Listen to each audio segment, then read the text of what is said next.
आज एक बहुत ही दिलचस्प कहानी सुनते हैं।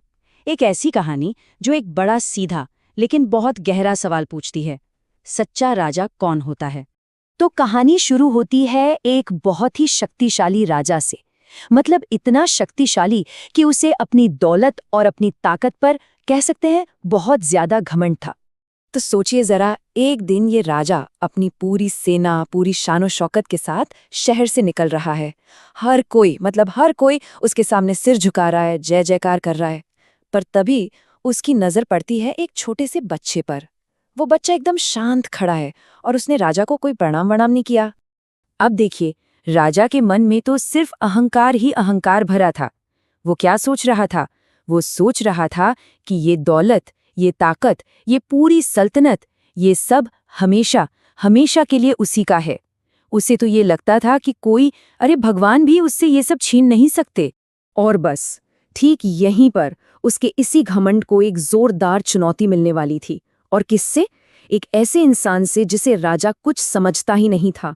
वही उसके पूरे विश्वास की नींव हिलाने वाला था। अब राजा को तो गुस्सा आना ही था, मतलब उसकी शान में गुस्ताखी। वो सीधा अपने सिंहासन से उतरा, बच्चे के पास गया और एकदम कड़क आवाज में पूछा, तुम मुझे देखकर हंसे क्यों? तुम्हें मुझसे डर नहीं लगता क्या? राजा के लिए तो ये बहुत बहुत बड़ी बेइज्जती थी। लेकिन उस बच्चे का जवाब वो सच में सोचने पे मजबूर कर देने वाला था। उसने बड़ी शांति से कहा, राजन, आप मुझे ऐसा कौन सा सुख दे सकते हैं जो हमेशा मेरे साथ रहे? सोचिए, जो कपड़े मैं पहनूंगा वो तो एक दिन फट ही जाएंगे, जो खाना खाऊंगा वो पच जाएगा, ये सब तो खत्म हो जाने वाली चीजें हैं, है ना? और यहीं से ये कहानी अपने सबसे गहरे, सबसे जरूरी हिस्से में पहुंचती है। अब वो बच्चा राजा को बताएगा कि आत्मा का असली रूप क्या होता है। तो यहाँ पर देखिए, दोनों की सोच में जमीन आसमान का फर्क है। एक तरफ है राजा, जिसकी पूरी पहचान, उसका पूरा वजूद, उसके शरीर, उसके धन और उसके महल से जुड़ा है। ये वो सब चीजें हैं जो एक ना एक दिन खत्म हो ही जाएंगी। और दूसरी तरफ है उस बच्चे का सच। वो सच क्या है? आत्मा, जो अजर है, मतलब कभी बूढ़ी नहीं होती। अमर है, मतलब कभी मरती नहीं, वो हमेशा रहती है। इस बात को उस बच्चे ने एक बहुत ही खूबसूरत मिसाल देकर समझाया। उसने कहा, जरा सोचिए, नदियां बहती हैं और आखिर में जाकर समुद्र में मिल जाती हैं। और जब वो समुद्र में मिलती हैं तो क्या उनका अपना नाम, अपना रूप बचता है? नहीं, वो समुद्र का ही हिस्सा बन जाती हैं। बिल्कुल ठीक इसी तरह हमारी आत्मा भी उस परमात्मा से मिलकर एक हो जाती है और अपना वो छोटा सा मैं भूल जाती है। अब ये ज्ञान की बातें सुनकर राजा की जैसे आंखें ही खुल गईं।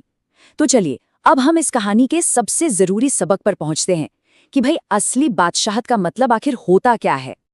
तो असली बादशाहत क्या है? वो किसी जमीन पर या लोगों पर हुकूमत करना नहीं है। नहीं, असली बादशाहत है खुद पर राज करना, अपने मन पर, अपनी इच्छाओं पर और सबसे जरूरी अपने अहंकार पर काबू पाना। बस यही सच्ची बादशाहत है। सच्चा राजा वही है जो बाहर नहीं, अपने अंदर का मालिक हो। और जैसे ही राजा को ये सच समझ आया, उस घमंडी राजा ने उस छोटे से ज्ञानी बच्चे के सामने अपना सिर झुका दिया। उसका सारा घमंड, सारा अहंकार उस ज्ञान की रोशनी में मानो पिघल सा गया। वो समझ चुका था कि असली बादशाह वो नहीं, बल्कि वो बच्चा है। तो ये कहानी जाते जाते हमें एक बहुत गहरे सवाल के साथ छोड़ जाती है कि अगर असली बादशाहत दौलत या ताकत नहीं, बल्कि खुद पर काबू पाना है, तो फिर हम सब अपनी अपनी जिंदगी के राजा कैसे बन सकते हैं? ये सोचने वाली बात है ना?